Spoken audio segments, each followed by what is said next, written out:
بسم اللہ الرحمن الرحیم کہ اللہ تعالیٰ یہ چیز قرآن کریم کے اندر کہے کہ تمہارے لیے رسول کی زندگی بہترین ماڈل ہے، اور اس کے بعد کہاں یہ جائے کہ انتظار کرو 100-200 سال کا، کوئی ابن صحاب کوئی ابن شام آئے گا، وہ تمہارے سامنے صورت پیش کرے گا، تو اس وقت تمہارے لیے ایک ماڈل بنے گا۔ مین عقبت خدا رہا،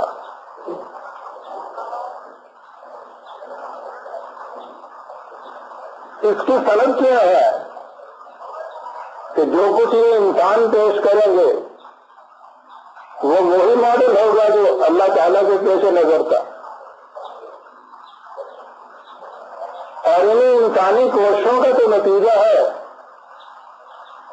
کہ آج تک اور چیزیں تو ایک طرف رہی، خود نبی اکرم صلی اللہ علیہ وسلم کی سیرت طیبہ کے متعلق بھی متفق علیہ طور پر ایک متعین شکل ہی نہیں طے ہو سکتی۔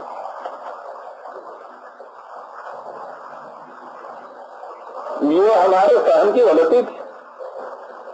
جس خدا نے یہ کہا تھا کہ تمہارے لیے رسول کی زندگی ماڈل ہے، اس خدا نے یہ ماڈل خود اپنے ہاں دے دیا تھا۔ کہاں تک جا سکتا تھا جب پہلے ماڈل دیا جاتا، اور اس کی صنعت تو خود قرآن کریم میں دوسرے مقام پر ہے۔ قرآن کریم میں دو ہی ہستیاں ہیں جن کے متعلق ان الفاظ میں کہا گیا ہے کہ ان کی زندگی تمہارے لیے بہترین نمونہ ہے۔ ایک تو نبی اکرم صلی اللہ علیہ وسلم، اور دوسرے حضرت ابراہیم علیہ السلام اور ان کے ساتھی۔ قد کانت لکم اسوۃ حسنۃ فی ابراہیم والذین معہ 60/4 7/4 تمہارے لیے ابراہیم اور ان کے ساتھیوں کی زندگی میں بہترین نمونہ ہے، بہترین ماڈل ہے، یہ کہا، اور اس کے ساتھ ہی یہ کہہ دیا اذ قالوا لقومہم انا براء منکم ومما تعبدون من دون اللہ، یعنی جب انہوں نے اپنی قوم سے یہ کہا کہ ہم تم سے اور جن کی تم معصومیت اور عبودیت اختیار کیے ہوئے ہو ان سے ہم بیزار ہیں، ہم ان کے ساتھ کبھی بھی اپنا واسطہ نہیں قائم رکھ سکتے۔ یعنی جہاں یہ کہا کہ تمہارے لیے ان کی زندگی میں ایک بات نمونے کی ہے، تو وہ بات اسی جگہ بتا دی۔ کون سی چیز ہے جو تمہارے لیے نمونہ ہے؟ یہ بات کہ ہمیں بھلا ان سے واسطہ کیا جو تجھ سے ناآشنا رہے ہیں۔ ابراہیم اور ان کے ساتھیوں نے رضی اللہ تعالیٰ عنہم اعلانیہ اس قوم سے کہہ دیا کہ تمہارا اور ہمارا کوئی تعلق اور رشتہ نہیں ہے، تا کے جو آگے جا کے انہوں نے کہا حتیٰ تؤمنوا باللہ وحدہ، تا وقت کہ تم بھی اس آئیڈیالوجی میں بلیو نہ کرو جس میں ہم کرتے ہیں، تمہارا ہمارا کوئی تعلق اور واسطہ نہیں۔ تو جہاں یہ کہا کہ تمہارے لیے ابراہیم اور ان کے ساتھیوں میں بہترین نمونہ ہے، تو جو بات نمونے کے قابل تھی اس کی وہی تصریح کر دی کہ یہ ہے وہ بات، اس کے مطابق تم نے اپنے آپ کو ڈھالنا۔ اور دوسری جگہ نبی اکرم صلی اللہ علیہ وسلم کے متعلق کہا، یہی جو میں نے ابھی عرض کیا ہے، سورہ احزاب میں ہے یہ 33/21۔ یہ تعداد کے اعتبار سے یہ جنگ احزاب کا واقعہ ہے، کسی کو جنگ خندق کہتے ہیں۔ صورت اس کی یہ تھی کہ قریش نے تمام عرب کے قبائل کو کہ جو مخالف تھے اسلام کے اور مسلمانوں کے اکٹھا کیا، ایک متحدہ محاذ بنایا اور ان الائیڈ فورسز کے ساتھ پورا جم گھٹا جتھا انہوں نے مدینے پہ حملہ کر دیا. تو آپ سوچئے کہ ان میں سے ایک قبیلہ ہی ایسا تھا کہ اس کا مقابلہ بھی یہ مدینے کی چھوٹی سی جماعت نہیں کر سکتی تھی کہ جائے کہ تمام قبائل ایک محاذ پہ اکٹھے ہو جائیں اور مدینہ کے قریب آ کے اس پہ حملہ کر دیں. تو آپ نے مدینہ کے گرد خندق کھودی تھی اور فیصلہ یہ کیا کہ ہمیں مدینہ کے اندر رہ کر محصور ہو کر مقابلہ کرنا چاہیے، اور یہ محاصرہ بڑا طول کھینچ گیا. اتنی سختی آئی کہ قرآن کریم نے خود یہ کہا ہے اِذْ جَاءُوكُم مِّن فَوْقِكُم وَمِنْ أَسْفَلَ مِنكُم وَإِذْ زَاغَتِ الْأَبْصَارُ وَبَلَغَتِ الْقُلُوبُ الْحَنَاجِرَ وَتَظُنُّونَ بِاللَّهِ الظُّنُونَ. کہا ہے کہ یاد کرو اس وقت کو یہ لشکر ہجوم کر کے تمہاری طرف آ گیا، اوپر سے بھی نیچے سے بھی. کیفیت یہ ہو گئی کہ تمہاری آنکھوں میں اندھیرا چھا گیا، تمہارے دل حلقوں تک آ گئے دھڑکتے ہوئے. کیفیت تمہاری یہ ہو گئی کہ تم کچھ خدا کے متعلق عجیب سے خیالات دلوں میں کام کرنے لگ گئے کہ اس نے تو وعدہ کیا تھا ہمارے ساتھ فتح کا اور نصرت کا، اور کیفیت یہ ہو گئی ہے. یعنی آپ دیکھیے کہ یہ جو ہجوم مصائب و نوائب تھا اس کی شدت کتنی ہے جو خود قرآن نے یہ بات کہی کہ یہ کیفیت ہو گئی تھی اس جماعت مسلمین کی. هنالک ابتلی المؤمنون وزلزلوا زلزالا شدیدا. یوں سمجھو کہ ان کے پاؤں تلے سے زمین نکل گئی تھی، زلزلے کے جھٹکے آ رہے تھے ان کو.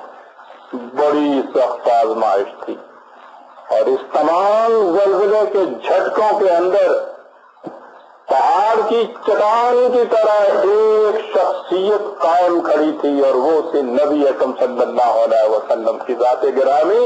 اور عین اس موقع پہ کہا گیا کہ لقد کان لکم فی رسول اللہ اسوۃ حسنہ. تم دل چھوڑ رہے تھے، تمہارے سامنے ایک ماڈل چٹان کی طرح کھڑا نہیں تھا، اس کی طرف دیکھنا تمہیں چاہیے تھا، اس جیسے بننے کی کوشش کرنی چاہیے تھی. موقع کے اعتبار سے تو یہ آیت یہیں آئی ہے، اور بعض حضرات نے یہ کہا ہے کہ اسی کے لیے ہے، جیسے کہ حضرت ابراہیم علیہ السلام کی زندگی کا ایک اہم ترین واقعہ بیان کر کے کہا کہ اسوہ تھا، یہ بھی حضور کی زندگی کا ایک سب سے اہم واقعہ بیان کر کے اس کے متعلق کہا. لیکن میں سمجھتا ہوں کہ بات اگرچہ یہی آئی ہے لیکن اس کا اطلاق عمومی ہے، کسی ایک واقعے میں نہیں. فی رسول اللہ اسوۃ حسنہ، رسول کی پوری زندگی جو ہے وہ اسوہ حسنہ ہے. لیکن پھر عرض کر دوں کہ اس زندگی کو ہمیں قرآن سے باہر کہیں تلاش کرنے کی ضرورت نہیں ہوگی، ورنہ پھر وہی اعتراض کا عبارت ہوگا جو میں نے پہلے عرض کیا ہے کہ خدا اسے اسوہ قرار دیتا ہے، ماڈل قرار دیتا ہے. اس کے لیے ضروری تھا کہ یہ ماڈل ہمارے سامنے پیش کرتا، اور اس نے اس ماڈل کو اس حسین انداز میں پیش کیا ہے کہ ذکرت تاب قدم ہر کجا کے نیل گرم کرشمہ دامن دل می کشت کے جائی جاس. اور پھر یہ نہیں کہ زندگی کے وہ واقعات کے جن کے لیے ضروری نہیں تھا کہ وہ آپ کے لیے ماڈل بنے. حضور لباس کیسا پہنتے تھے، اونٹ کی تیاری کرتے تھے، کھجور کھاتے تھے، عرب کے معاشرے کے مطابق رہتے تھے، یہ باتیں نہیں ہیں، بلکہ سیرت و کردار کی جو بلندیاں ہیں وہ ہے اصل واقعات، اور وہ ہے اصل ماڈل اور نمونہ. اور یہ چیزیں قرآن نے اپنی دفتین میں محفوظ کر کے رکھی. اب اس کے بعد ان اصولی باتوں کی تفصیلات یہ ہمیں ملیں گی، باہر سے بھی ملیں گی، انہیں بھی ہم لیں گے بشرطے کہ وہ قرآن کے ان اصولوں کے مطابق ہیں۔ قرآن کا انداز ہی یہ ہے، وہ اہم اصولی باتیں پیش کر دیتا ہے اور پھر اس کے بعد یہ چیز ہماری تحقیق پہ، تاریخ پہ، روایات پہ، سیر پہ، آثار پہ چھوڑ دیتا ہے کہ ان میں سے ہم یہ دیکھیں کہ جو چیزیں اس کے مطابق ہوں ہم کہہ سکتے ہیں کہ یہ صحیح ہے، جو ان کے خلاف ہوں ہم کہیں گے کہ یہ غلط ہے۔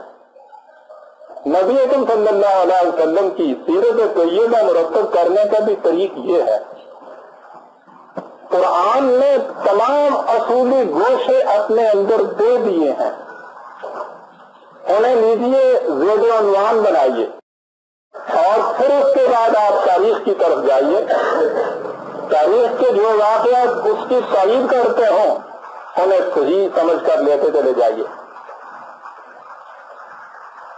میں نے اسی طرح سے نبی اکرم صلی اللہ علیہ وسلم کی سیرت طیبہ مرتب کی۔ آپ آباد میں معراج انسانیت میری کتاب دیکھی ہوگی۔ قرآن کریم میں جو تفاصیل دی ہے اسی محور کے گرد ساری کتاب پھونکتی۔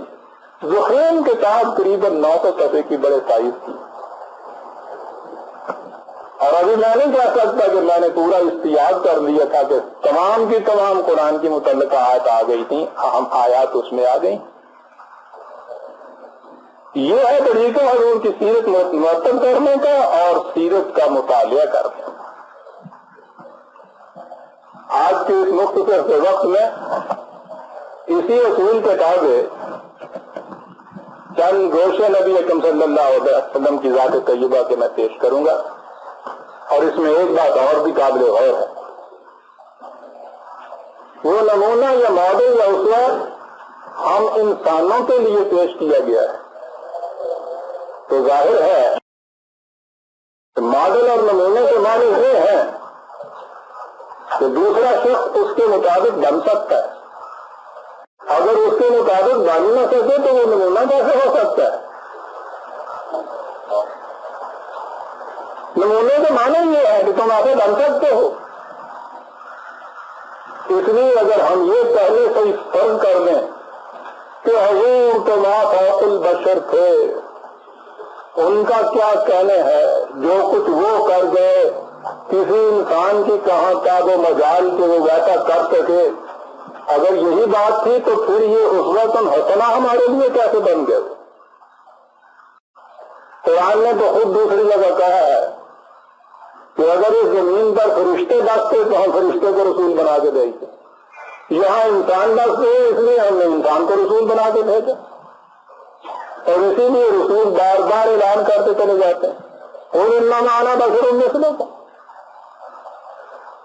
وہی کو چھوڑ کر کہ جو خاصہ نبوت ہے، زندگی واقعی جو ہے ایک انسان کی زندگی، اس پہ وہ اعتراض بھی کرتے تھے کہ یہ کیسا رسول ہے، کھاتا پیتا ہماری طرح بازاروں میں چلتا پھرتا ہے؟ تو کہا یہ گیا کہ انسانوں کے لیے جس رسول نے ماڈل بننا ہے اسے اسی طرح سے تمہاری طرح بازاروں میں چلنا پھرنا چاہیے، زندگی کے ہر گوشے میں انسانوں ہی کی طرح اس میں معاملہ کرنا ہے، بس اس فرق کے ساتھ کہ وہ اس تمام زندگی میں اس نے اخلاق کے معیار بلند ترین معیار پر ہوگا، اس معیار پر جس پہ ہر انسان پہنچ سکتا ہے، اس لیے تو وہ نمونہ بنا ہے۔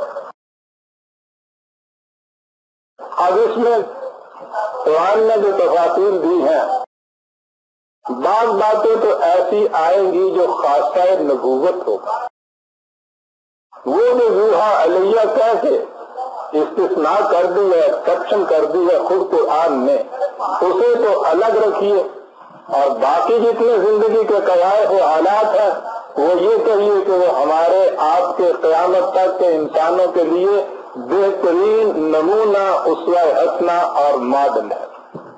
قرآن کریم نے اس کی ابتدا نبی اکرم صلی اللہ علیہ وسلم کی نبوت کی زندگی سے پہلے کے ایک گوشے سے شروع کی۔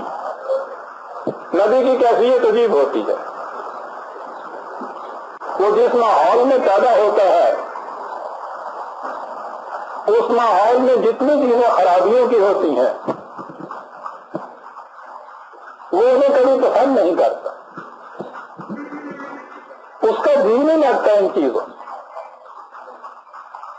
وہ ان سے بیزار ہوتا ہے، لیکن ان کی جگہ ہونا کیا چاہیے یہ اس کا اسے علم نہیں ہوتا۔ آج آپ دیکھیے کہ یہ کیفیت کیا ہو کہ حاضر و موجود جو کچھ بھی ہے اس کو وہ خود چھوڑ دے، اپنے آپ کو ڈس انہیرٹ کر لے، اس سے خود ہی اس کو تیاگ دے اور اس سے تو معروم ہو جائے، اور ہونا کیا چاہیے وہ ابھی سامنے آیا نہ ہو۔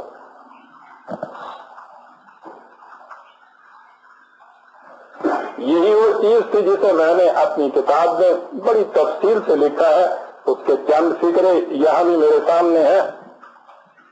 اس کیفیت تک پہنچنے کے لیے ذرا تصور میں لائیے اس منظر کو کہ 6 صدی عیسوی کا زمانہ ہے، سرزمین حجاز کا سب سے بڑا اور مشہور شہر مکہ اپنی تمام جاذبیتوں کے ساتھ وہاں کے باشندوں اور باہر والوں کے لیے مرکز توجہ بن رہا ہے۔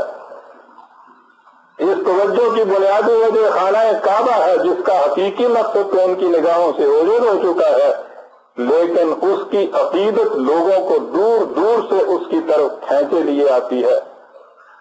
یہ لوگ فرق عقیدت میں اس کے گرد جمع ہے، کوئی تالیاں پیٹتا ہے، کوئی سیٹیاں بجاتا ہے، کوئی جذب و کیف کے عالم میں اس کے گرد گھومتا ہے، کوئی ناچتا ہے، کوئی کودتا ہے، کوئی بتوں کے استانوں پر جانور ذبح کر کے ان کا گرم گرم لہو پی رہا ہے، کوئی زمزم کے کنارے بیٹھا مصروف زیادہ پر مستی ہے، کاہنوں کے گرد عورتوں کا ہجوم ہے جو ان سے اپنے خزانہ عشق و محبت کا انجام معلوم کرنا چاہتی ہیں۔ ادھر اوقاز کے میدان میں شعرائے جادو بیان اپنی صحرافینیوں سے سننے والوں کی ناک میں نکیل ڈالے جس وادی میں چاہے لیے پھرتے ہیں۔ وہ کسی کے دل میں افسون محبت پھونکتے ہیں اور کہیں آپسی انتقام کے شعلے بلند کرتے ہیں، لیکن مکہ کی انہی گلیوں میں ایک ایسا شخص بھی دکھائی دیتا ہے جو ان میں سے ہوتے ہوئے بھی ان میں کا نظر نہیں آتا۔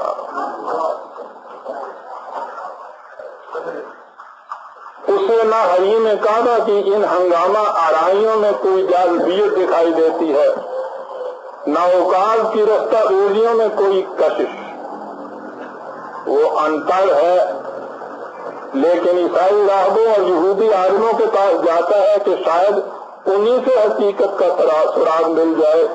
وہ وہاں سے دل برداشتہ اٹھتا ہے تو صحرا کی کھلی فضاؤں میں چلا جاتا ہے اور کائنات کی نارنگیوں پر غور و فکر کرتا ہے، غرضے کہ وہ انسانوں کی ہر مجلس میں جاتا ہے اور کائنات کے ہر گوشے میں گھومتا ہے کہ کہیں سے اسے وہ شے مل جائے جس کا اسے خود بھی علم نہیں کہ وہ کیا ہے، لیکن ہر مقام سے یہ کہتا ہوا ناکام لوٹتا ہے کہ تلاش جس کی ہے وہ زندگی نہیں ملتی۔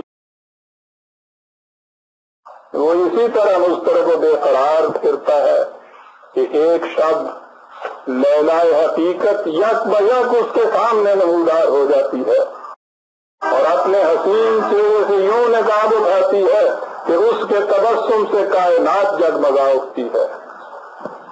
اور یہ ہے وہ کیفیت کی جسے قرآن کریم نے 4 لفظوں میں بیان فرما دیا کہ وَوَجَدَكَ ضَالًّا فَهَدَىٰ، ہم نے تجھے تلاش حقیقت میں سرگرداں پایا تو حقیقت بے نقاب ہو کر تمہارے سامنے رکھ دی۔ یہ چیز کہ حقیقت اس طرح بے نقاب ہو کے سامنے آ گئی، اس میں شبہ نہیں کہ خاصہ نبوت ہے، لیکن ہمارے لیے بھی اس کے اندر نمونہ بننے کی ایک چیز ہے، اور وہ یہ کہ جب تک تلاش حقیقت میں آپ اس طرح سے سرگردان نہ پھرے حقیقت سامنے آ نہیں سکتی۔ اگر آپ اس پر مطمئن ہو کر بیٹھ جائیں کہ جو چلا آ رہا ہے، جو ہو رہا ہے، آپ اسے انہی مورتیوں سے اور انہی بتوں پر جم کے بیٹھ جائیں، کبھی حقیقت تک آپ نہیں پہنچ سکتے۔ حقیقت تک پہنچنے کے لیے سب سے پہلے لا الہ ضروری ہے کہ جو باطل کے خدا آپ کے سامنے موجود ہے ان سے یکسر انکار کیا جائے، ایک سے انکار کیا جائے، اور جب اس طرح سے آپ کا حریم قلب ان 360 بتوں سے پاک ہو جائے تو اس کے بعد پھر اگلی منزل الا اللہ کی آتی ہے۔ حقیقت تک پہنچنے کے لیے جو کچھ ہو رہا ہے بلا تحقیق آنکھ بند کیے اسی پر جم کے بیٹھے رہنا، جس طرح سے آپ دنیا میں گمراہ آئے تھے اسی طرح سے گمراہ چلے جائیں۔ حقیقت کے پانے کی طلب دل کے اندر ہونی چاہیے، اس کی تلاش میں سرگرداں ہونا چاہیے، اور جب یہ آپ کی تلاش، تجسس اور یہ طلب اور خواہش شدت اختیار کر دے گی تو آپ دیکھیے گا قرآن نے جو کہا ہے کہ جو ہمارے راستوں میں کوشش کرتا ہے ہم اس کو اپنا راستہ دکھا دیتے ہیں۔ خدا کا راستہ دیکھنے کے لیے حقیقت کی تلاش کی طرف اور جستجو اور سرگردانی نہایت ضروری ہے، اس کے بغیر حقیقت سامنے نہیں آ سکتی۔ نبی کے سامنے دنیا میں حقیقت موجود نہیں تھی تو خدا نے وحی کے ذریعے وہ حقیقت بے نقاب کی، اور اب ہمارے سامنے وہی وحی جو خدا نے اس کو یوں دی تھی وہ محفوظ چلی آ رہی ہے، لیکن اس وحی تک پہنچنے کے لیے بھی پہلے اس قسم کی طلب و خلش، اس قسم کی تجسس اور کاوش نہایت ضروری ہے۔ جب یہ کیفیت آپ کی ہوگی وہ وجدہ کا دالن تو پھر شہدا کی کیفیت آئے گی۔ یوں حضور کی زندگی کا یہ شعبہ بھی ہمارے لیے اسوہ حسنہ بن جاتا ہے۔ پھر اس کے بعد قرآن کریم اگلا قدم اٹھاتا ہے، بچپن کی زندگی سے بات شروع کرتا ہے کہ الم یجد کا یتیمن فآویٰ، کیا یہ کیفیت نہیں تھی کہ تو یتیم اور تنہا تھا، ہم نے تمہارے لیے پناہ کا سامان پیدا کر دیا۔ ووجدک عائلا فأغنیٰ، ہم نے تجھے غریب پایا، محتاج پایا، ہم نے تجھے بے نیاز کر دیا، تیری کوئی ضرورت رکی نہ رہی۔ اور اس میں ہمارے لیے کون سی بات ہے جو اسوہ حسنہ بنتی ہے؟ وہ جو اگلی 2 آیتوں میں خود ہی فرما دیا کہ فَأَمَّا الْيَتِيمَ فَلَا تَقْهَرْ وَأَمَّا السَّائِلَ فَلَا تَنْهَرْ، تجھے خود پتا ہے یتیموں سے کیا گزرا کرتی ہے، اس لیے جب یتیم تمہارے پاس آئے اس سے سختی نہ کرو۔ تمہیں پتا ہے کہ محتاجی اور غریبی کتنی بڑی بلا ہوتی ہے، اس لیے جب کوئی ضرورت مند تمہارے پاس آئے تو اسے اس طرح دھتکار کے نہ پھینک دو جیسے پورا کرکٹ بات پھینک دیا جاتا ہے۔ زندگی کے 2 گوشوں کو قرآن سامنے لایا اور اس کے ساتھ ہی ان کے اندر جو سبق میں رہا ہے اسے خود ہی اس طرح سے واضح کر دیا۔ یہ آیات 93/6-8 93/6-8، اور پھر یہ بھی بتا دیا کہ نبوت سے پہلے آپ لکھنا پڑھنا نہیں جانتے تھے۔ اسے اچھی طرح سمجھ لیجیے کہ نبوت سے پہلے قرآن کریم میں ہے وَمَا كُنْتَ تَتْلُو مِنْ قَبْلِهِ مِنْ كِتَابٍ وَلَا تَخُطُّهُ بِيَمِينِكَ 29/48 29/48۔ اس سے پہلے تو نہ کوئی کتاب پڑھ سکتا تھا نہ ہاتھ سے لکھ سکتا تھا، تو اس سے پہلے قرآن کریم نے جو خود یہ اس کی تصریح کر دی تو اس کے معنی یہ ہے کہ نبوت کے بعد یہ کیفیت نہیں تھی، اور ظاہر ہے کہ کیسے کیفیت یہ رہ سکتی تھی کہ جس کی وحی یہ کہتی ہو کہ بتاؤ صاحب علم اور بے علم کبھی دونوں برابر ہو سکتے ہیں؟ جو ذات گرامی اپنے متبعین سے کہے کہ علم کی تلاش کرو خواہ وہ چین میں کیوں نہ ملے، وہ تو چین تک بھیجتا تھا اپنے متبعین کو علم کی تلاش میں، تو وہ کیا مکے اور مدینے کی گلیوں میں بیٹھا ہوا خود بے علم رہ سکتا تھا؟ نبوت سے پہلے کی یہ کیفیت قرآن نے بیان کی،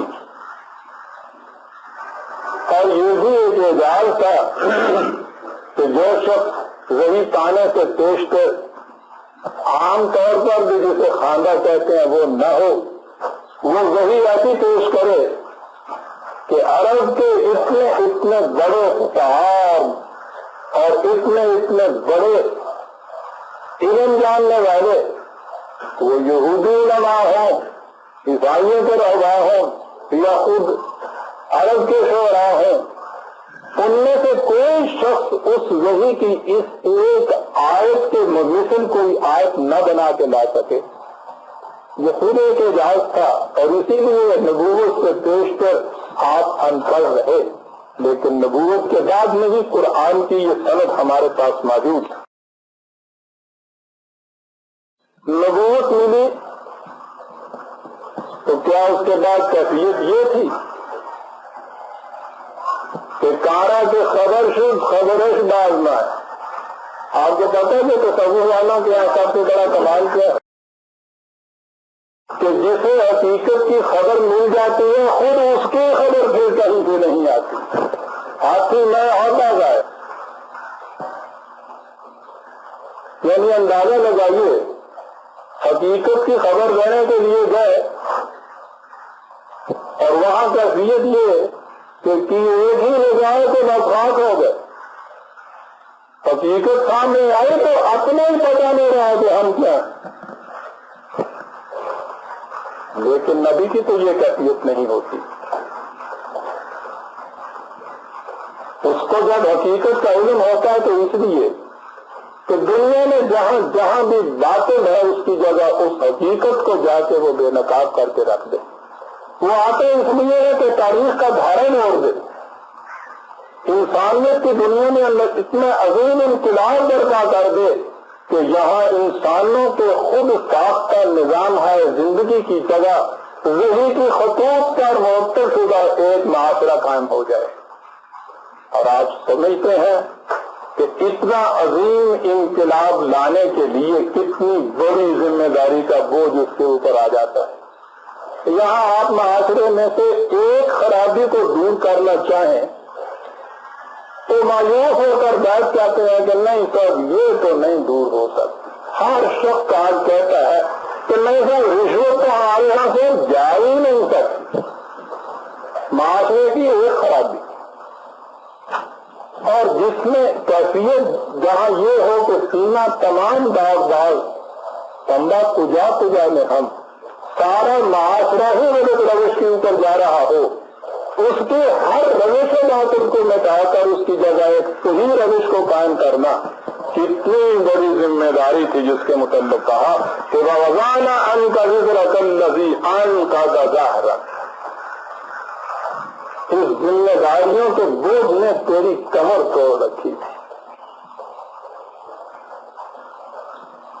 فطرت اگر کوئی چیز کسی کو بخشتی ہے، عطا کرتی ہے، بلا قیمت عطا نہیں کرتی، بڑی سخت قیمت وصول کرتی ہے اس کی۔ نبوت جیسی نعمت عظمیٰ ملی تو اس کے ساتھ ذمہ داری کی یہ کیفیت، یہ نہیں ہوا کہ وہ حرا کی غار میں رواج کے مطابق اگر یہ چیز آئی تھی تو پھر اس کے بعد وہ گھر جاتے ہی نہیں، وہ کہتے کہ ٹھیک ہم اچھے بیٹھے ہیں، مست کا لفظ بن کے اس حرا کے غار کے اندر بیٹھے رہتے۔ وہاں یہ کیفیت نہیں، اتر کر حرا سے تو یہ قوم آیا، رسول حرا کی تنہائیوں سے سوئے قوم آتا ہے، اور جب آتا ہے تو ان ذمہ داریوں کو قرآن نے کتنے چند الفاظ میں قرآن بات بیان کر جاتا ہے۔ اب اس کی تفصیل آپ کو تاریخ میں ملے گی کہ وہ کس کا ذمہ داریاں تھیں اور کیسے کمر توڑ دی تھی ان ذمہ داریوں نے، لیکن قرآن نے صرف یہی نہیں کہا کہ کمر ٹوٹ گئی تھی، کہا کہ وہ بوجھ پھر دیکھو کیسے اٹھا دیا۔ کتنی کامیاب کی زندگی ہے کہ ذمہ داریوں کا بوجھ کمر توڑے اور اس کے بعد آخر میں آ کر وہ سارا بوجھ اتر جائے. اس لیے کہ نبی کے متعلق تو کہا یہ تھا کہ یہ اس تمام بوجھ کو اتار دے گا جس کے نیچے انسانیت دبے ہوئے چلی آ رہی ہے. تو جب اس نے عالم انسانیت کے بوجھ اتارے تو جو بوجھ اس کی قبر پر تھا وہ بھی تو اترنا ضروری تھا. یہ کیا فریضہ تھا جو وحی ملنے کے بعد نبی پر عائد کیا گیا. میں سمجھنے کی خاطر جو میں کہا کرتا ہوں کہ نبوت اور رسالت کے دو شعبے سمجھیے. نبوت تو وہ تھی کہ وہاں سے وحی مل گئی. اب اس کے بعد رسالت کا فریضہ ہوتا ہے کہ جو کچھ ملا ہے اسے بلغ ما انزل الیک، پہنچاؤ اسے دوسروں تک. یہ نہیں کہ جب کوئی پوچھنے کو آئے کہ صاحب یہ کیا ہے جو حقیقت آپ کو ملی تو کہا جائے کہ ذوقی دادا نہ گانی بخدا کیا نہ چشی، میں یہ تو نشہ وہ ہے خود پیو گے تو جانو گے، میری پی ہوئی تمہارے کام کیسے آ سکتی. نبی کی یہ اہمیت نہیں ہے. جو کچھ اسے خدا کی طرف سے ملتا ہے وہ پہنچاتا ہے، اور صرف پہنچاتا ہی نہیں. یہ ہے وہ بنیادی غلطی جو ہمارے ہاں کے بعد لوگوں کو لگ گئی کہ انہوں نے کہا کہ نبی کا مقام معاذ اللہ کسی انسان کا ہوتا ہے. ڈاکخانے سے اس کو بند لفافہ ملا، وہیں آ کے اس نے 25 میں ڈلیور کر دیا اور گھر چلے گئے. معاذ اللہ معاذ اللہ. پہنچانا ہی نہیں. پہنچانا اس لیے کہ پھر ان کی زندگیاں اس کے مطابق بھریں اور پھر پورا معاشرہ اس کے مطابق متشکل کیا جائے. نبی یہ کرتا ہے، رسالت یہ ہے. اسی لیے جب وحی ملی ہے تو کہا کہ یا ایھا المدثر، ہے وہ کہ جس کے ذمہ نظام عالم کو درست کرنا ہے. آپ سوچیے ایک ہی خطاب کے لفظ میں کتنی بڑی ایک ذمہ داری ہے. نظام عالم کو درست کرنا ہے تمہارے ذمہ. اب وہ پہلی سی زندگی تمہاری جو ہے وہ ختم ہو گئی. اب کیفیت یہ ہے کہ تم اٹھ. آپ دیکھتے ہیں کتنی بڑی چیز ہے یہ. تم اٹھ انذر، اور لوگوں کو ان کی غلط روش کے تباہ کن نتائج سے آگاہ کر. پہلی چیز وارننگ کی ہوتی ہے کہ اس روش کا نتیجہ تباہی اور بربادی ہے تمہارے لیے. میں کہتا ہوں یہ پہلا ہی جو حصہ ہے. آپ کسی سے کہہ کے دیکھیے نا یہاں تو روز جو ہمارے یہاں سر متبل ہوتے ہیں پہلے حصے میں ہوتے ہیں. سنیا یہ جو کچھ تم کر رہے ہو خرافات، سوچے تو صحیح کہ یہ کیا ہے. ذرا کہہ کے دیکھیے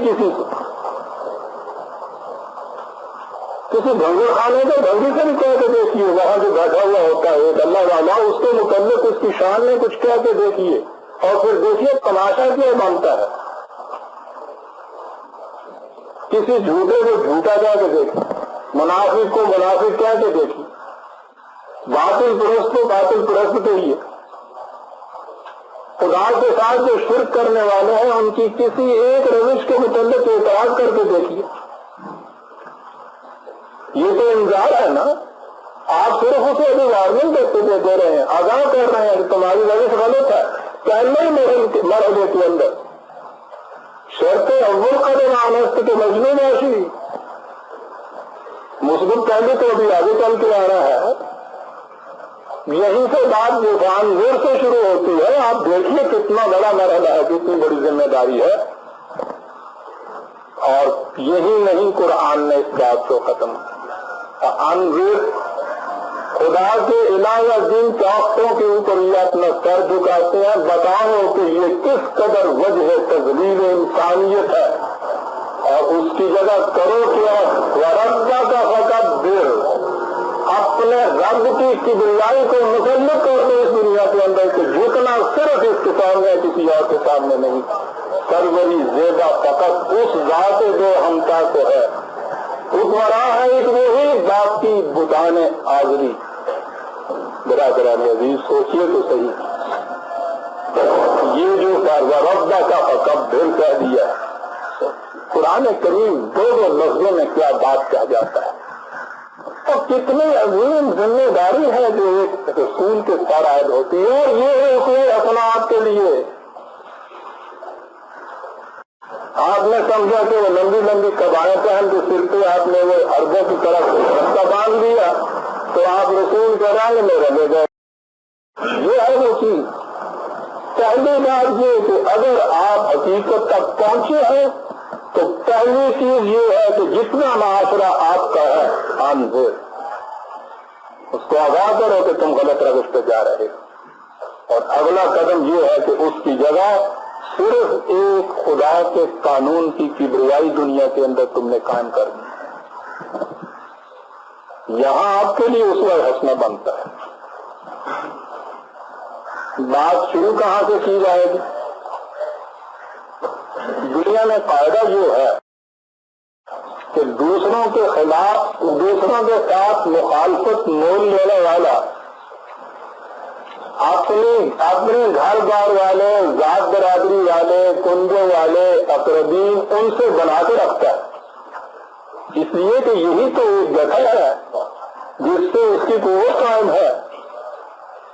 لیکن یہ ریت کی نظر پر ریت میں لوگ ہوتی ہے. یہاں کی کہا گیا ہے کہ وانظر عشیرتک الاقربین.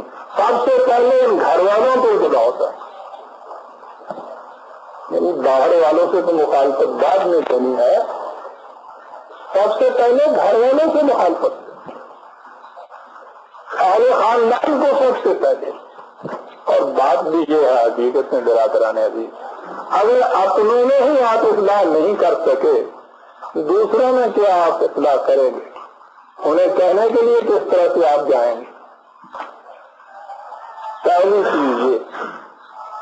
اور پھر جو اس کے بعد تاریخ ہمیں اس کی تفصیل بتاتی ہے میں کہتا ہوں مقام نبوت چھن مل کر سامنے آ جاتا ہے.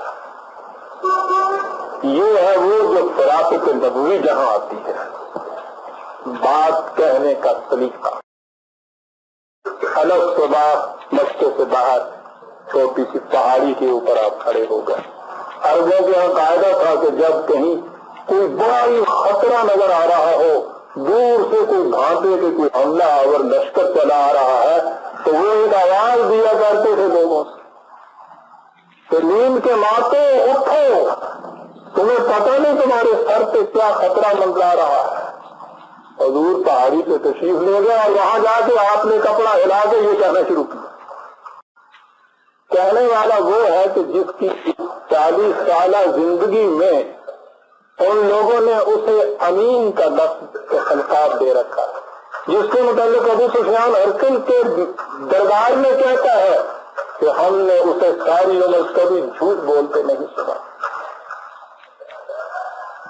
ایسا شخص جو ایک صبح اٹھ کے آواز دے بستی والوں کو کہ آؤ ایک بہت بڑا خطرہ تمہارے ساتھ منڈلا رہا ہے کون کڑک کے باہر نہ آ جائے وہ سارے باہر آ گئے. آپ اوپر کھڑے ہیں وہ نیچے میدان میں ہیں. کہا کہ اگر میں تم سے یہ کہوں کہ اس پہاڑی کے پیچھے ایک بہت بڑا لشکر جرار ہے جو تم پہ حملہ کرنے والا ہے تو تم مانو گے یا نہیں مانو گے؟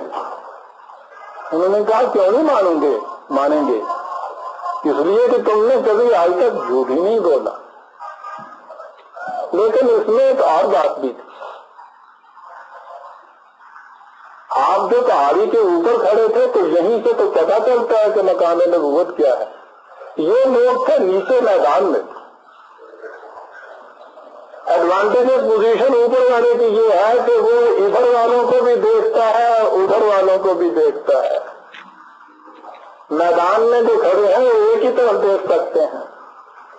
نبی کا مقام اور نبوت کے معنی میں مقام بلند پہ جو کھڑا ہو یہ جو اس کا ترجمہ پرافٹ اور پروفیسی کیا جاتا ہے یہ تو عیسائیت کا ہمارے اوپر اثر تھا کہ یہودیت کا جو ہم نے اس قسم کے یہ ترجمے کر دیا ان ترجمے نے تو تباہ کر دیا. ہم قرآن کے کانسیپٹ اور تصورات نسخ ہو کے رہ گئے. دین مذہب میں تبدیل ہو گیا.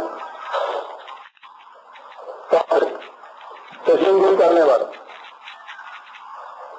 پروفیسر کرنے والا. حالانکہ یہ یہودیوں کے ٹیمپل میں ان کے ہیکل میں ایک مقصد تھا. نجومی جیسے جوشی بیٹھے ہوتے ہیں اس قسم کے وہاں بیٹھے رہتے تھے. مقدس تھا ویسے وہ تقدیس وہ رکھتے تھے، اسے پروفٹ کہتے تھے. ہمارے یہاں بھی یہ لفظ آیا انگریزی میں ترجمہ پروفٹ، ہم بھی پروفٹ ہی کہنے کے اوپر دیا. نبی کے معنی مقام بلند پہ کھڑا. اور یہ جو حضور نے گرافیکلی ایک چیز سامنے دی نا، پہاڑی کے اوپر آپ کھڑے ہیں، نبی ہوتا وہ ہے جو ایک طرف نگاہ کرتا ہے تو جو حقیقتیں عام انسانوں کی نگاہوں سے وجود ہوتی ہیں ان کو بھی وہ دیکھتا ہے، اور انہیں دیکھنے کے بعد جب ادھر نگاہ کرتا ہے تو دنیا ساری اس کے سامنے. اس لیے بھی انہیں باور کرنا پڑا کہ آپ اس مقام پہ کھڑے ہیں جہاں سے آپ پہاڑی کو اس طرف بھی دیکھ سکتے ہیں. ہم نہیں دیکھ سکتے تو ہم کیوں نہ تمہاری بات مانیں گے. اور جب انہوں نے کہا کہ مانیں گے تو آپ نے کہا کہ یاد رکھو اس قسم کا لشکر آ جائے تو وہ تو صرف تمہاری اینٹ اور پتھر کی عمارتوں کو ویران کیا کرتا ہے، لیکن جو تباہیوں کا لشکر تمہاری غلط روش اور اعمال کی وجہ سے آ رہا ہے وہ تمہارے دل و دماغ کی بستیوں کو ویران کر کے رکھ دے گا. بچو اس سے.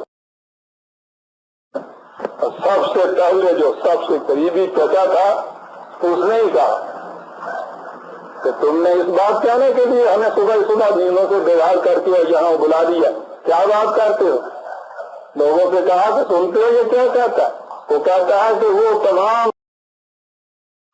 منصب اور جہاں جو قریش کو حاصل ہے ان بتوں کے پجاری ہونے کی حیثیت سے ان بتوں کو چھوڑ دو اور پھر تم عام انسانوں جیسے یہاں جاؤ جوتیاں چرخاتے پھرو. سنو اس کی لگا تباہ کرنے کے لیے. پہلا ریئیکشن تو یہی ہو سکتا ہے، لیکن خاندان تک کی تو یہ چیز محدود نہیں تھی. خاندان کے بعد یہ کہا کہ وَكَذَلِكَ أَوْحَيْنَا إِلَيْكَ قُرْآنًا عَرَبِيًّا لِتُنذِرَ أُمَّ الْقُرْآنِ وَمَنْ حَوْلَهَا. 42/7 پہلی آیت جو تھا ربین کا ریفرنس 26/214 26/214 اور یہ ہے 42/7 کہ ہم نے تمہاری طرف اس قرآن کو نہایت واضح فصیح عربی زبان میں نازل کیا تاکہ تو یہ مکہ کی اور جب یہ سلسلہ اور آگے بڑھا تو پھر کہا کہ قُلْ يَا أَيُّهَا النَّاسُ إِنِّي رَسُولُ اللَّهِ عَلَيْكُمْ جَمِيعًا. پھر پوری انسانیت سے کہو، عالمگیر انسانیت سے، کہ میں تم سب کی طرف خدا کا رسول بنا کر بھیجا گیا. گھر سے شروع کرو اور پوری انسانیت کو اپنے اس دامن کے اندر سمیٹ لو. یہ ہے رسول خاتم النبیین کہ جس کی رسالت پوری انسانیت کو محیط ہوگی. اس کا ریفرنس 7/158 7/158. بات کیا تھی جو پہنچائی گئی، تعلیم کیا تھی جو دی گئی؟ وہی جو حضرت نوح علیہ السلام سے شروع ہوئی اور اس سلسلہ گوہر کے ہر فرد نے اسی کو دہرایا. بات تو دو لفظوں میں آ جاتی ہے سامنے، لیکن جب اس کی تفصیل میں آپ جائیے تو اس میں دونوں جہان آ جاتے ہیں. بات اتنی کہ یا قوم اعبدوا اللہ ما لکم من الہ غیر، اے میری قوم معقومی فروختانی میں خداوندی کی اختیار کرو، اس کے علاوہ کوئی اور ہستی ایسی نہیں ہے کہ جس کی اطاعت اور معقومی اختیار کی جائے. بہت فرمایا آپ نے. یہ بات جو لا الہ الا اللہ کے اندر آتی ہے کہنے کے لیے آپ دیکھیے 4 لفظ، لیکن سوچیے کہ اس سے کتنا عظیم انقلاب انسانوں کی دنیا کے اندر آتا ہے۔ قوانین خداوندی کے علاوہ کسی کا کوئی حکم، قانون، کوئی ہستی ایسی نہیں ہے کہ جس کی معصومیت اختیار کی جائے۔ اور ایسا کرنے سے ہوگا کیا؟ وَيَضَعَنْهُمْ إِصْرَهُمْ وَالْأَغْلَالَ الَّتِي كَانَتْ عَلَيْهِمْ 7/157 کہ اس طرح سے انسانیت ان تمام زنجیروں سے مخلصی حاصل کر لے گی جن میں وہ جکڑے چڑھے آ رہی ہے۔ اس کے سر سے وہ بڑی بڑی بوجھ سلے اتر جائیں گی جن کے نیچے وہ کچلی ہوئی چلی آ رہی ہے۔ انسانیت کو صحیح آزادی دینے کے لیے رسول آیا، ایک خدا کی چوکھٹ پر جھکا کر انہیں ساری دنیا کی بڑی بڑی بلند چوکھٹوں سے بے نیاز کر دیا۔ یہ ایک سجدہ، عجیب انداز میں اقبال کہہ گیا ہے، یہ ایک سجدہ جسے تو گراں سمجھتا ہے، کیا 1000 سجدوں سے دیتے ہیں آدمی کو نجات، 1000 سجدوں سے دیتا ہے آدمی کو نجات۔ یہ ہے وہ تعلیم جس کو دینے کے لیے رسول آتا ہے۔ لیکن سوچئے تو صحیح کہ ان خود ساختہ چوکھٹوں سے مردانہ وار بے نیاز سرفرازی سے گزرنے کے لیے کتنے بڑے دل گردے کی ضرورت ہے، لیکن وہ یہ دل گردہ پیدا کر دیتا ہے۔ پیدا کیا کر دیتا ہے؟ اس ایک تعلیم سے جب وہ دل کی گہرائیوں میں پیوست ہو جاتی ہے، انسان کے اندر ایک انقلاب ایسا آ جاتا ہے کہ وہ پھر کسی دوسری طاقت پہ جھکتا ہی نہیں ہے۔ یہ اعلان کیا گیا، نتیجہ اس کا کیا ہوا؟ وَكَذَلِكَ جَعَلْنَا لِكُلِّ نَبِيٍّ عَدُوًّا مِّنَ الْمُجْرِمِينَ۔ تم نے یہ بات کہی تو یہ مجرمین کا پورا گروہ تمہارے خلاف اٹھ کھڑا ہوا، جیسا اس سے پیش پر ہر نبی کے ساتھ ہوتا چلا ہے۔ آپ دیکھیے کہ یہاں اٹھ کھڑے کون ہوئے؟ مجرمین، جرائم والے لوگ، وہ جو ہر روز کرائم کرتے تھے، یہ کرمنل۔ آپ دیکھتے ہیں کہ کن کے خلاف یہ آگے جاتا ہے۔ جرم ہوتا کیا ہے؟ ہم تو عام ترجمہ یہی جرم کرائم کر دیتے ہیں، بنیادی معنی اس کے یہ ہوتے ہیں، اور جرم اور کرائم کے اندر ٹوٹل میں بنیادی چیز ہی یہ ہے۔ عربوں میں بنیادی معنی کے اعتبار سے جرم کے معنی ہوتے ہیں کسی دوسرے کے درخت کے پھل کو کاٹ کے اپنے گھر لے جانا، اور سارے جرم کی پہلے بات تو یہی ہوتی۔ مجرمین جو تھے وہ اٹھے مخالفت کے لیے۔ آپ دیکھتے ہیں کہ کوئی مذہب کے ساتھ یہاں جھگڑا لڑائی نہیں ہو رہی، یہ اپنے یہاں مخالفت ہے، اور اس کے اندر ظاہر ہے کہ مذہب پرست سب کا پہلے آ جائے گا۔ سب سے بڑے مجرم تو وہ ہوتے، باقی تو پھر بھی کچھ محنت میں کوشش کرتے ہیں، ڈاکو بھی جان ہے کھولی پہ رکھتا ہے تو ڈاکہ ڈالتا ہے، دوسرے کا مال اپنے گھر میں لے جاتا ہے۔ ان کی کیفیت تو یہ ہے کہ اتنا بڑا ڈاکہ ڈالتے ہیں، اور اس کے بعد وہ لانے والا یہ نہیں کہ پیچھے اس کے جاتے ہیں بھاگ کے اس کو دیتے ہیں، وہ منتیں کرتا ہے، پاؤں پہ سر رکھتا ہے، ہاتھ جوڑتا ہے کہ قبول فرما دیجیے حضور کسی طرح۔ اور اگر یہ کسی وقت اس کو دھتکارتے ہیں تو وہ گڑاتے ہیں، روکتے ہیں کہ حضور ایسا نہ دیجیے گا، تباہ ہو جاؤں گا دین و دنیا کے اندر، دونوں جہان خراب ہو جائیں گے۔ اندازہ لگائیے ڈاکو کی یہ قسم۔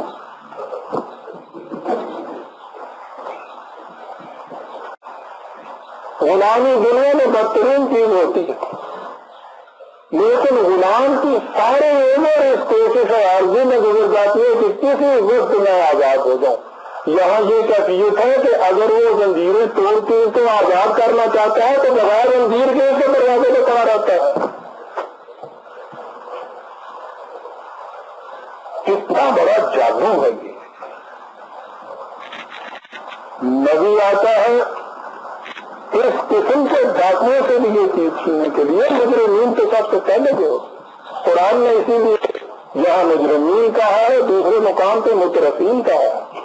بات صاف کر دی, دوسروں کی کمائی پہ عیش سامانیاں کرنے والے.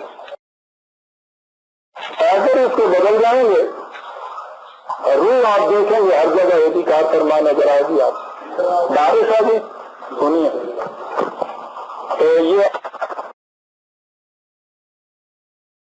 جی مرضی کر رہا تھا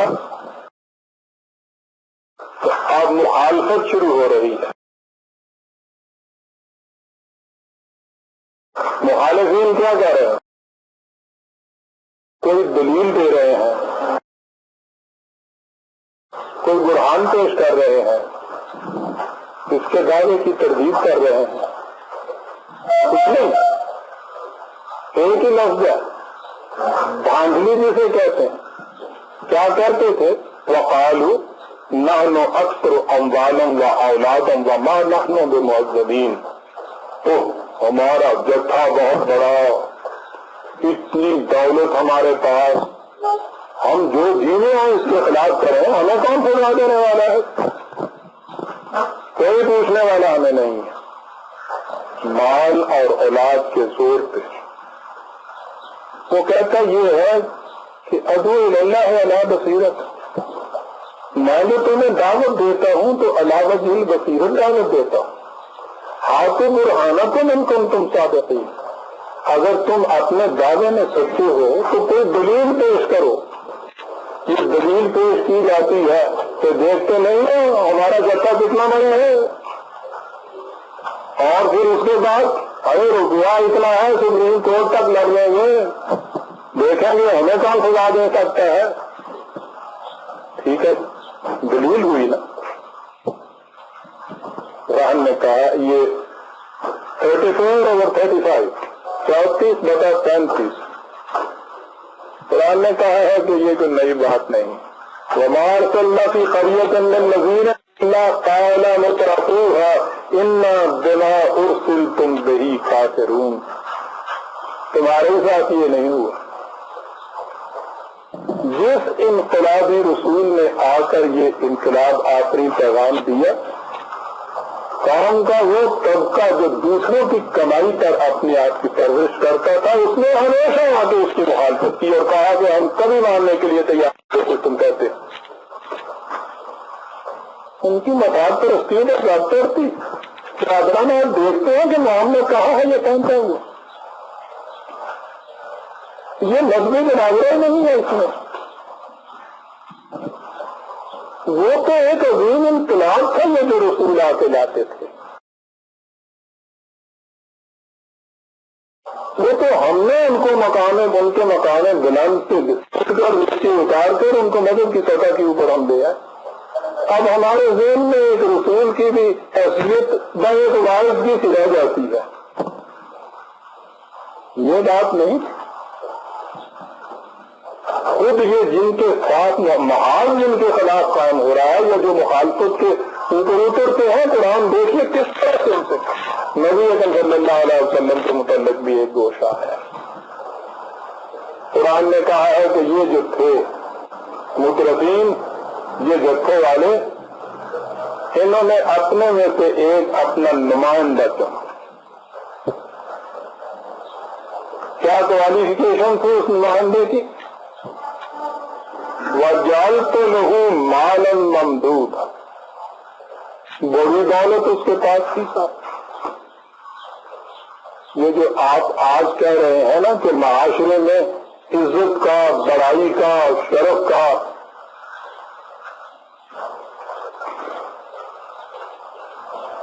یہ معیار ہی آج دولت ہو گیا ہے.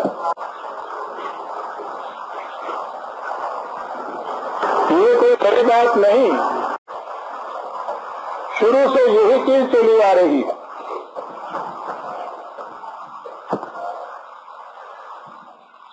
بڑی فراوان دولت تھی، اور آگے ایک چیز قرآن کہتا ہے، بڑی عمدہ چٹکی لیتے ہوئے، یا بنینا شہودن، لڑکے تھے اس کے جو کہیں کاروبار کے لیے باہر نہیں ہوتے تھے، ہر وقت وہی اٹھے رہتے تھے۔ ٹھیک ہے، باپ نے اتنی بڑی کوڑ ماری ہوئی ہے، بیٹوں کو باہر کام کاج کے لیے جانے کی ضرورت کیا ہے؟ اور پھر جو کہیں کام کاج کے لیے نہیں جائے گا سوائے اس سے کہ وہ شرارتیں اس کو سوچتے رہے اور فساد کرتے رہے، اور وہ کرے گا کیا؟ اس انداز سے بات یہ قرآن کر جاتا ہے۔ بیٹے سے پھر ہر وقت نہیں اس کے پاس ہی رہتے آگے، ذرا کسی کی مخالفت کی اور اس نے جیسے وہ کتے کو اتارتے شیخ کیا اور وہ اٹھ گیا، لیکن یہ اس کی کیفیت تمہت لہو تمہیدا، سادو سامان زندگی بڑا فراوانی سے حاصل تھا۔ آیا وہ بات سننے کی پہلے سے طے کر کے آیا ہوا تھا کہ اس کی بات ماننی نہیں، لیکن بات ایسی تھی کہ وہ دل تک اتر گئی، خطرہ پیدا ہو گیا کہ میں تو بچ نکلا ہوں، عوام تک یہ بات اس انداز سے چلی گئی تو یہ تو دل میں گھر کر جائے گی۔ کہا کہ فقال ان ھذا الا سحر یوسف، ارے بھائی یہ وہی جھوٹ اور وہی جادوگروں کسی باتیں ہیں جو چلی جا رہی ہیں۔ آپ نے دیکھا ہوگا آدمی کہنے والے کا وہاں نہ جائیے گا، ہاں وہاں کوئی جادو کر دیتا ہے، وہاں اپنے کو سنبھال کے رکھیے، وہاں جا کے پھر اور نہیں اس کی بڑا خطرہ ہے، یہی بات تو کہہ رہا ہے۔ اور یہ جو دعویٰ نبوت ہے ان ھذا الا قول البشر، یہ سب غلط ہے، یہ ایک انسان ہی کی بات ہے جو کچھ کو کہا، جھوٹا ثابت کر دیا، لوگوں کو روک دیا کہ وہاں کوئی نہ جائے، اس کے پھندے میں پھنس جاؤ گے۔ 74/24/25 74/24 تک جب انہیں پریس کیا گیا کہ کوئی دلیل تو تم دو کہ تم کیوں اس روش پہ چلے جا رہے ہو، تو دلیل یہ تھی کہ انا وجدنا آباءنا علی امت و انا علی آثارہم مقتدون، ہم نے اپنے اسلاف کو بزرگوں کو ایک راستے پہ چلتے دیکھا ہے، ہم اسی راستے پہ چلے جائیں گے، ہمارے نزدیک اس کے علاوہ کوئی دوسرا راستہ سچا ہو ہی نہیں سکتا۔ چلیے سر آپ دیکھتے ہیں برادران عزیز یہ دلیل کن کی طرف سے دی جا رہی ہے؟ قرآن کہتا ہے کفار کی طرف سے، اسلام کے مخالفین کی طرف سے۔ اور اس کے بعد برادران عزیز نگاہیں زمین میں ڈال لیجیے یہ دیکھتے ہوئے کہ آج یہی دلیل خود مسلمانوں کی طرف سے پیش کی جاتی، جب ان سے کہیے کہ صاحب خدا کی کتاب یہ کہتی ہے اس کی طرف آئیے، تو اس کے جواب میں وہ کوئی دلیل اور نہیں دیتے سوائے اس کے کہ انا وجدنا آباءنا علی امت و انا علی آثارہم مقتدون، ہم نے اسلاف کو ایک راستے پہ پایا ہے، اسلاف کے راستے کو چھوڑ کے دوسرا راستہ کیسے اختیار کیا جا سکتا ہے؟ دلیل ہوگی۔ آپ سارے قرآن میں دیکھیے جتنے انبیاء کرام آئے ان کے مخالفین نے یہ دلیل دی تھی۔ آج قرآن کی طرف دعوت دینے والوں کے جواب میں خود امت مسلمہ یہ دلیل پیش کرتی ہے۔ اب بات آگے بڑھنی شروع، اوپر کے انٹیلیجنشیا نے یہ دیکھا یا یہ جو لیڈر قسم کے لوگ تھے انہوں نے دیکھا کہ ہماری اس مخالفت سے تو بات نہیں بن رہی، یہ تو پیغام آگے بڑھتا چلا جا رہا ہے، اب وہ ماسز میں آئے۔ وہاں آ کے انہوں نے کیا کہنا شروع کیا؟ لا تسمعوا لهذا القرآن والغوا فیہ لعلکم تغلبون۔ دیکھو صحیح روش بچنے کی یہ ہے کہ جہاں کہیں یہ قرآن پیش کرے کائیں کائیں کرنا شروع کر دو۔ اس کے معنی یہ ہے شور مچا دو، نہ خود سنو نہ کسی کو یہ بات سننے دو، ہو سکتا ہے کہ اس طریقے سے تم کامیاب ہو جاؤ،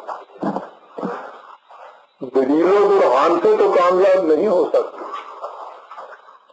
اگر خاموشی سے بات سن لی تو جادو فریب میں آ جاؤ گے، یہ بھی مشکل ہے۔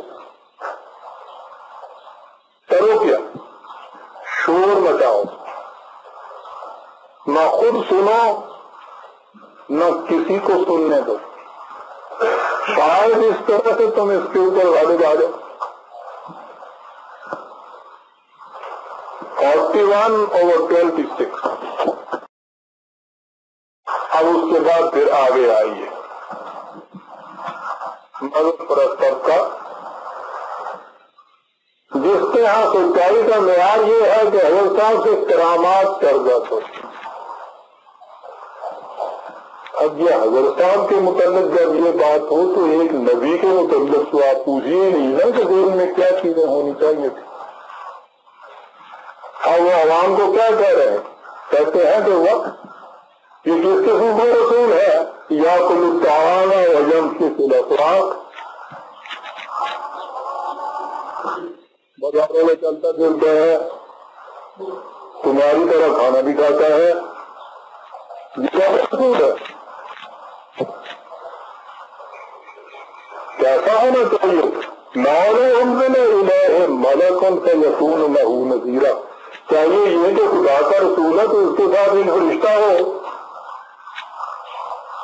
اور وہ لوگوں کو آگاہ کرو۔ حضرت صاحب کے ساتھ جیسے 10 خلیفے ہوتے تھے،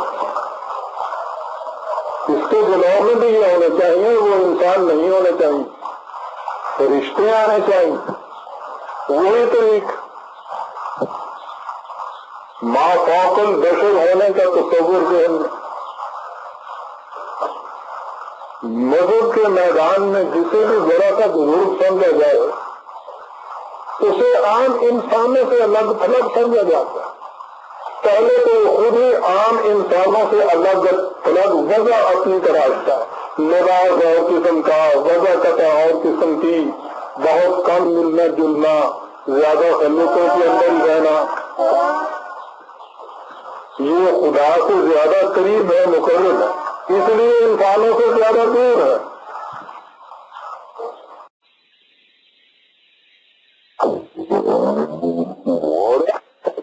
دھرمے سے اعلان کیے، ایک انگلی نہیں آپ کے خلاف اٹھتی کہ آپ نے یہ چیز ایک خیر کی پائی جاتی ہے۔ تو ایک داعی انقلاب کی زندگی برادران عزیز یہی ہونی چاہیے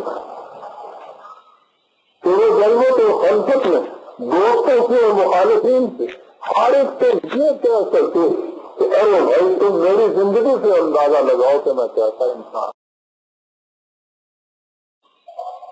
جو شخص اپنی زندگی کو کھلی ہوئی کتاب کی طرح پیش نہیں کر سکتا وہ اپنے کسی دوست کو کسی سے نہیں منوا سکتا۔ ہو سکتا ہے کہ دارو استداد کی آپ سروں کو جھکا لے اپنے سامنے، دلوں کو تو وہی اپنے سامنے جھکائے گا کہ جس کی زندگی ایسی ہوگی کہ اس کے احترام میں انسان دشمنوں کے دل بھی جھکتا ہے۔ یہ ہے برادران عزیز وہ مقامات جہاں کیا گیا کہ رسول کی زندگی تمہارے لیے ایک بہترین نمونہ ہے۔ مومن کی تو زندگی یہ ہونی چاہیے، وہ پوری دنیا میں دوستوں کے مجمع میں نہیں، مخالفوں کے حضور نے یہ کہا کہ میری زندگی تمہارے سامنے ہے، بتاؤ اس قسم کی زندگی کس کی ہوا کرتی؟ 10/16 اس کا حوالہ تھا، 10/16۔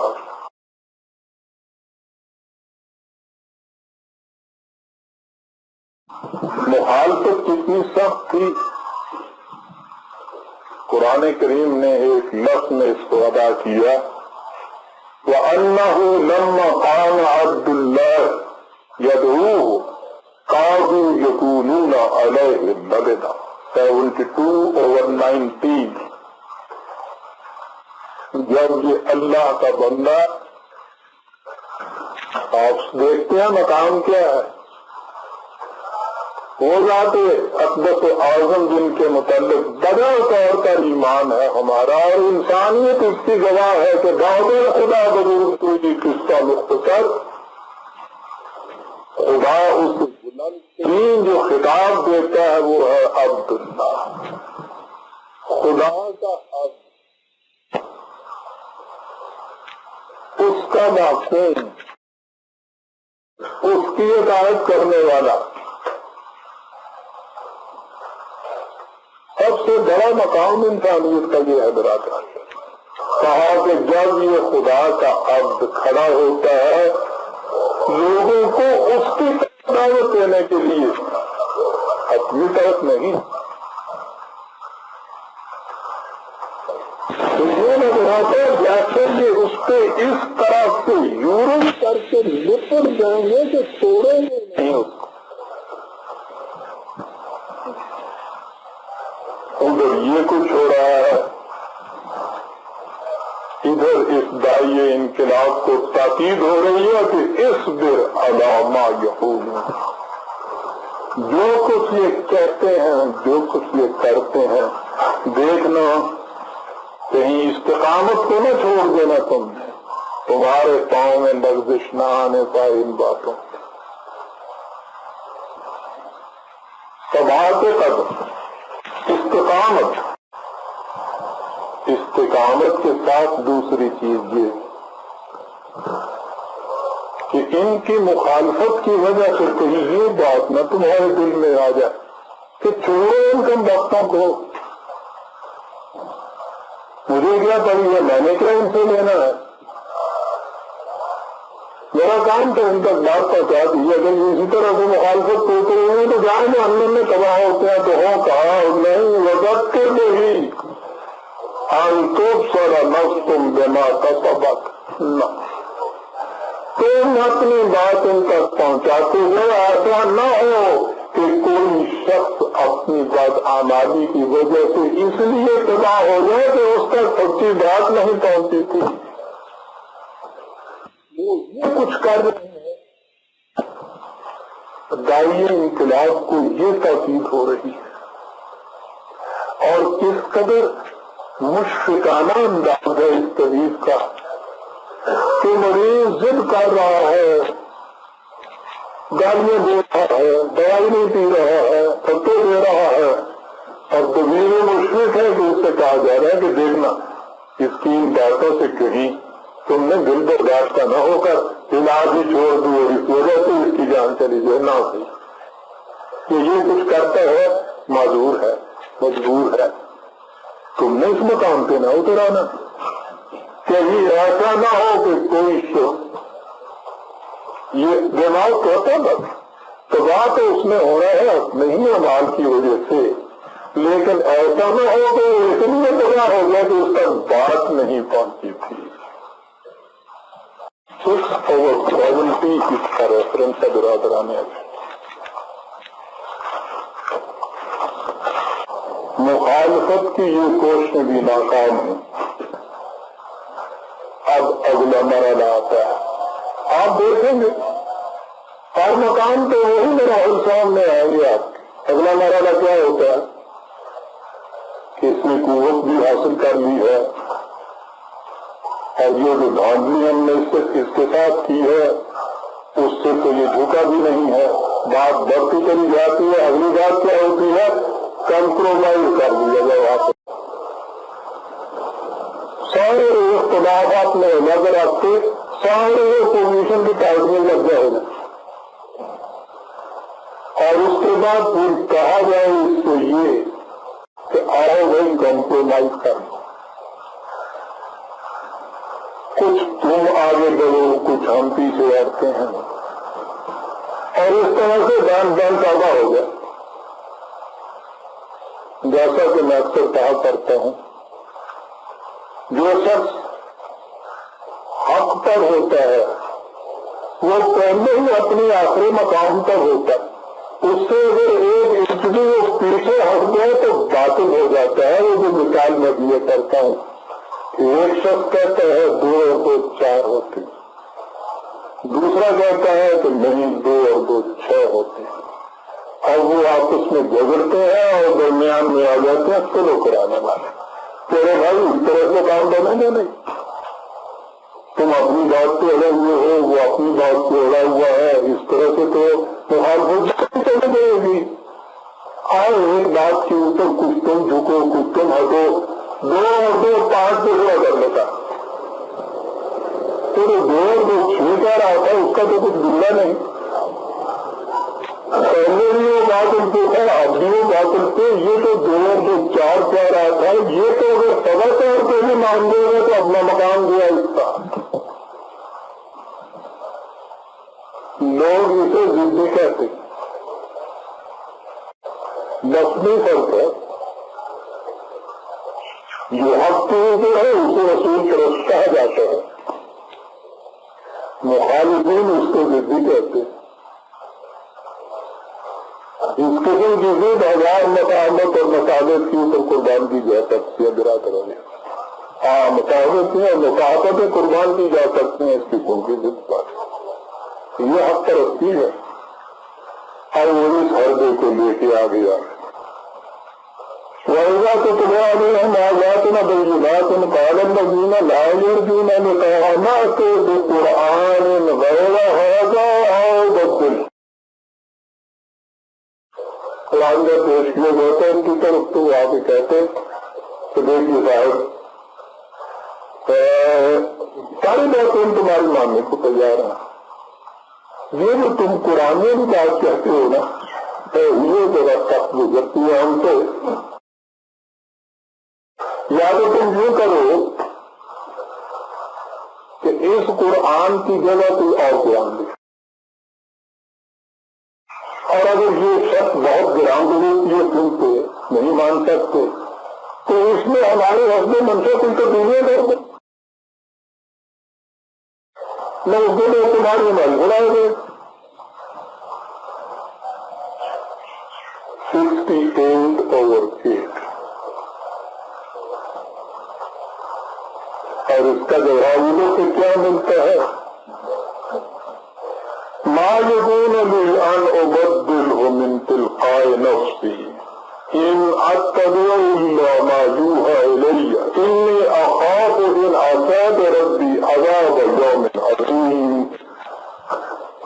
میں اس میں کیسے تبدیلی کر سکتا ہوں، یہ میرا اپنا کلام اور میری تصویر تھوڑی ہے، تو آج میں نے اس کو بنایا ہے، کل میں ہی اس کے اندر خود تبدیلیاں بھی کر لوں، اس میں تو میں کر سکتا ہوں، یہ تو میری چیز ہی نہیں ہے۔ خدا کی ایک ضرور حکم تک پہنچاتا ہوں، مجھے اختیار کہاں ہے کہ اس کے اندر میں تبدیلیاں پیدا کروں، میرا تو اپنا مقام یہ ہے کہ میں خود اسی یہی کا اتباع کرتا ہوں۔ اور اگلی بات برادران عزیز سوچیے، کہا یہ کہ کیفیت یہ ہے کہ اگر میں بھی اس کی خلاف ورزی کروں تو میں بھی ایسے بہت عظیم کے اندر مبتلا ہو جاؤں گا، تو مجھے بھی رکھے یہ رسول کہہ رہا ہے، جس کے متعلق اب بدقسمتی سے ہمارا عقیدہ یہ ہے کہ حضور کی روایت کے حدیث نہیں، آپ کی طرف جو کہیں منسوخ کی ہوئی ذاتیں وہ قرآن کو منسوخ کر سکتی ہے،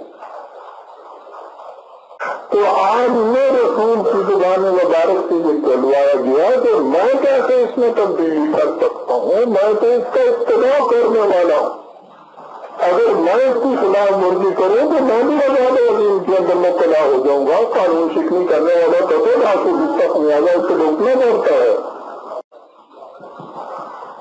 قرآن کی طرف دعوت دینے والا کمپرومائز نہیں کر سکتا۔ ریفرنس تھا 10/15، 10/15، اور ان سے کہا کہ تمہیں پتا ہے کہ میں جسے تم ضد کہتے ہو اس پہ میں اڑا ہوا کیوں ہوں؟ وہ اس لیے کہ وَلَئِنِ اتَّبَعَ الْحَقُّ أَهْوَاءَهُمْ لَفَسَدَتِ السَّمَاوَاتُ وَالْأَرْضُ وَمَنْ فِيهِنَّ 23/71۔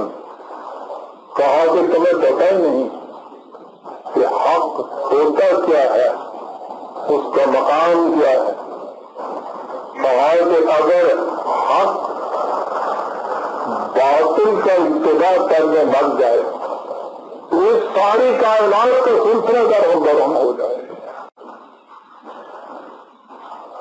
سورج جس رفتار سے گردش کر رہا ہے، چاند اور زمین اور باقی پلانٹس کے ساتھ تو اس کی کشش ہے۔ قرآن کہتا ہے یہ حق سے مبنی ہے۔ اس کشش کے اندر اگر ایک ثانیے کے کروڑویں حصے کا فرق آ جائے، ایک سیکنڈ میں یہ سارا سلسلہ آپ کے یہاں کا جو نظام تنقید بڑھاتا ہے ٹکراؤ کے ایک دوسرے سے پاس پاس۔ حق اگر اپنے مقام سے ذرا سا بھی سرک جائے، قرآن کہتا ہے کہ کائنات کا سارا سلسلہ درہم برہم ہو جائے۔ کہا یہ کہ یہی حق انسانوں کی دنیا میں قانون خداوندی بن کر آتا ہے، اگر اس قانون میں ذرا سی بھی تبدیلی پیدا ہو جائے تو انسانی معاشرے کے اندر فساد برپا ہو جائے، یا وہ فساد برپا۔ کہا کہ میں اس لیے نہیں تمہارے ساتھ مفاہمت کر سکتا کہ ذرا حق اپنے مقام سے ادھر ادھر سرکا اور فساد ہی فساد برپا۔ کہا کہ مفاہمت کی بات تو غلط ہے، اتنی سی بات میں تم سے ضرور کر سکتا ہوں کہ تم کہتے ہو کہ جس پروگرام پر تم ہو وہ پروگرام صحیح ہے، میں کہتا ہوں جس پروگرام کی دعوت میں دے رہا ہوں یہ پروگرام صحیح ہے۔ دلائل ابراہیم سے تم مانتے نہیں ہو۔ اب اس کے بعد ایک ہی طریقہ اور رہ گیا، اور وہ یہ کہ وَقُلْ لِلَّذِينَ لَا يُؤْمِنُونَ اعْمَلُوا عَلَىٰ مَكَانَتِكُمْ إِنَّا عَامِلُونَ وَانْتَظِرُوا إِنَّا مُنْتَظِرُونَ۔ تم اپنے پروگرام کے مطابق اپنی پر عمل کرو، مجھے میرے پروگرام کے مطابق مجھے کام کرنے دو، نہ میں وہاں مداخلت کروں گا نہ تم ادھر انٹرفیئر کرو۔ پروگرام کے نتائج خود بتا دیں گے کہ کون سچا اوپر ہے اور کون جھوٹا۔ یوں کر لیں 11/121۔ اتنا بڑا یہ پریگمیٹک ٹیسٹ ہے، اتنا کانفیڈنس اور اعتماد ہے اپنے پروگرام کے سچا ہونے کا کہ یہ کچھ ان سے کہا جا رہا ہے، لیکن وہ ان باتوں میں کب مانے یار، اسے انہیں خود پتا تھا اپنے پروگرام کا بھی اور ان کے پروگرام کا بھی، وہ مخالفت میں بڑھتے چلے جا رہے ہیں، تباہیاں ان کے قریب پر آتی چلی جا رہی ہیں۔ کیا اس کے دل میں کچھ انتقام کا جذبہ پیدا ہو رہا ہے؟ قرآن کہتا ہے کہ یہ بات نہیں۔ لَعَلَّكَ بَاخِعٌ نَفْسَكَ أَلَّا يَكُونُوا مُؤْمِنِينَ 26/3۔ خدا کہہ رہا ہے کہ ایسا نظر آتا ہے کہ تم اس غم میں کہ یہ لوگ صحیح راستے سے کیوں نہیں آتے اپنی جان بھلا دو گے۔ سینے میں کتنا نرم اور دھڑکنے والا دل رکھتا ہے ایک داعیے انقلاب، ان کی یہ کیفیت ہے، اس کی شفقت کا یہ عالم ہے۔ وقت زیادہ بولا، کچھ میں بھی کمزوری محسوس کر رہا ہوں، بات ابھی مکے کی زندگی تک ہی پہنچ گئی، تو اس کے بعد زندگی کا اگلا گوشہ شروع ہونا ہے کہ ان مخالفین نے انتہا کر دی، اور اس کے بعد خود قرآن کہتا ہے کہ وَإِذْ يَمْكُرُ بِكَ الَّذِينَ كَفَرُوا لِيُثْبِتُوكَ أَوْ يَقْتُلُوكَ أَوْ يُخْرِجُوكَ۔ اب یہ اس قسم کی سازشیں کرنے لگ گئے ہیں کہ تمہیں یا گرفتار کر لیں یا قتل کر ڈالیں یا جلا وطن کر دو یہاں سے، لیکن کہو کوئی بات نہیں، وَيَمْكُرُونَ وَيَمْكُرُ اللَّهُ، یہ اپنے ہاں تدبیریں کر رہے ہیں، خدا اپنے ہاں کچھ تدبیریں کر رہا ہے، وَاللَّهُ خَيْرُ الْمَاكِرِينَ، تم دیکھو گے کہ خدا کی تدبیریں ان کی تدبیروں کے مقابلے میں بہت اچھی ثابت ہوں گی۔ 8/30، اور ان تدبیروں کا نتیجہ تھا کہ نبی اکرم صلی اللہ علیہ وسلم نے جب یہ دیکھا کہ اس بستی میں جتنے دل ایسے تھے کہ جو حق کی طرف مائل ہو سکتے تھے وہ ادھر آ گئے ہیں، اور باقی وہ تباہ رہ گئی ہیں تو وہ کسی صورت میں بھی اور ادھر آنے والے نہیں ہیں، جن کے متعلق خود خدا نے یہ کہہ دیا کہ وَتَبَعُونَ بِهِمْ أَنذَرْتَهُمْ أَمْ لَمْ تُنذِرْهُمْ لَا يُؤْمِنُونَ۔ ان کی ضد اور تعصب کی کیفیت یہ ہو چکی ہے کہ تم ان کو ان کے اعمال کے تباہ کن نتائج سے آگاہ کرو یا نہ کرو، یہ بات ماننے کی نہیں، سننے کے لیے نہیں۔ جو شخص خود کسی پر تلے بیٹھا ہو اس سے یہ کہنا کہ میاں سنکھیا محبت ہوتا ہے، کیا فائدہ اس کو دے سکیں گے؟ جب یہ دیکھا کہ اب اتنے وہی لوگ رہ گئے ہیں جو کسی پہ تلے بیٹھے ہیں، کوئی بات سننے کو تیار نہیں، تو اس مقام پہ ایک داعی انقلاب سے یہ کہا جاتا ہے کہ اب اپنا مزید وقت یہاں ضائع نہ کرو، اب اپنی اس جماعت کو لے کر ایسے مقام کی طرف چلے جاؤ جہاں کی فضا تمہاری اس آواز کے لیے زیادہ سازگار، کسے ہجرت کہتے ہیں؟ یہ فلائٹ نہیں ہوتی، بھاگتا نہیں ہے یہاں سے، وہ یہ فرار نہیں ہوتا، یہ ایک غیر مساعد فضا کو چھوڑ کر سازگار فضا کی طرف خود منتقل ہونا ہوتا ہے۔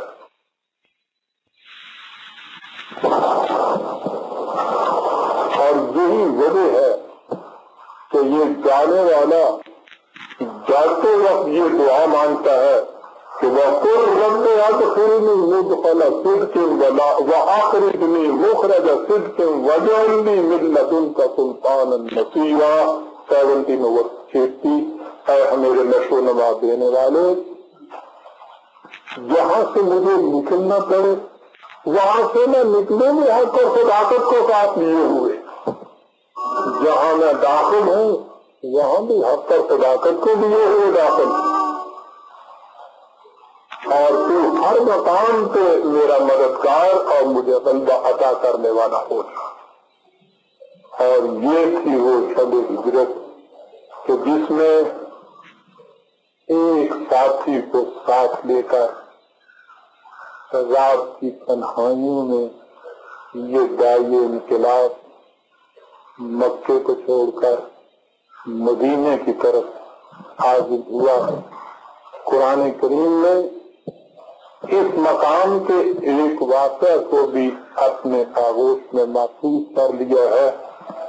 غار کے اندر بیٹھے ہوئے یہ دونوں، وہ جسے جس کے اس عمل کی وجہ سے یار غار کا محاورہ دنیا میں چلا ہے، وہ یار غار بیٹھا ہے، پیچھے سے مخالفین تعاقب میں ہے، تنہائی ہے، دل میں کچھ تشویش گزری، اپنی وجہ سے نہیں، اپنی تو ہزار جانیں ان کے اوپر قربان تھی، اس خیال سے کہ انہیں کوئی جزا نہ پہنچ جائے، دل میں اس خیال میں کروٹ لی، اس کے آثار ماتھے پہ نمودار ہوئے، دیکھنے والے کی آنکھ نے اسے بھانکا اور اس سے کہا کہ لا تحزن ان اللہ معنا، کیوں گھبراتے ہو، خدا ہمارے ساتھ، قانون خداوندی کی پوری نصرت اور تقویت ہمیں حاصل ہے، اس لیے گھبرانے کی کوئی بات ہی نہیں ہے۔ زیادہ سے زیادہ یہی ہے نا کہ موت آ جائے گی، موت ایک مقام سے نکل کر دوسرے مقام میں پہنچ جانے کا نام، پناہ کا نام نہیں، تو اس میں گھبرانے کی بات کیا؟ نشان مرد مومن بات گو ہے، تمہار غائب تبسم در لگے، مومن کی تو نشانی یہ ہے کہ موت آتی ہے تو مسکراہٹ کے عروس کی طرح اس کا استقبال کرتا ہے، لا تحزن ان اللہ معنا، معنا اور کیجیے، یہ نہیں کہا کہ میرے ساتھ خدا، ہمارے ساتھ خدا، اور یوں یہاں سے پھر زندگی کا دوسرا دور شروع ہوا۔ اس انداز سے برادران عزیز قرآن کریم میں آپ دیکھیں گے کہ حضور کی زندگی مبارک کے تمام اہم اصولی گوشے درخشندہ موتیوں کی طرح قرآن کے ورقوں میں بکھرے پڑے ہیں، انہیں اگر آپ ایک ربط دے کر منسلک کر دیں گے تو آپ دیکھیں گے کہ سورۃ طیبہ کی ایک دل کے گوہردار کس طرح سے آپ کے سامنے آ جاتی ہے۔ یہ ہے وہ طریق کہ جس سے پھر یہ حضور کی جو زندگی مرتب ہوگی وہ اسوہ حسنہ بنے گی قیامت تک کے انسانوں کے لیے، وہ ہے وہ مقام دینے والے نے زندگی کی ان تفاصیل کو یہ دینے کے بعد یہ کہا تھا کہ لقد کان لکم فی رسول اللہ اسوۃ حسنہ، تمہارے لیے رسول کی زندگی ایک بہترین ماڈل رکھتی ہے۔ تو کرنے کا کام یہ ہے برادران عزیز کہ نبی اکرم صلی اللہ علیہ وسلم کی سیرت طیبہ کو بھی قرآن کریم کی روشنی کے اندر مرتب کیا جائے، اور اس سیرت کو پھر ہم اپنے سامنے بطور ماڈل کے رکھیں، اور اس ماڈل کی کیفیت یہ ہوگی کہ انک علی خلق عظیم، قرآن نے کہا کہ تو اخلاق انسانیہ کے بلند ترین مقام کے اوپر ہے۔ یہ جب ماڈل ہمارے سامنے ایک آبجیکٹو اسٹینڈرڈ کی طرح ہوگا، ہم ہر قدم پہ دیکھ سکیں گے کہ ہم کتنے اس ماڈل سے ہم قتل اور ہم مثل ہوئے ہیں، کتنے ہم اس سے دور ہیں، کتنے اس کے قریب پہنچے ہیں۔ یہ ہے مقصد برادران عزیز سیرت کے اجتماعات منعقد کرنے کا، یہ مقصد ہے میلاد النبی کی عیدیں منانے کا، کہ اس میں ہم قرآن کے آئینے میں شاید قرآن کی سیرت کو دیکھیں، اور اس کے بعد یہ دیکھیں بعض بخیشتن نگر کہ وہ ماڈل کہاں ہے اور ہم کہاں ہیں۔ ربنا تقبل منا انک انت السمیع العلیم۔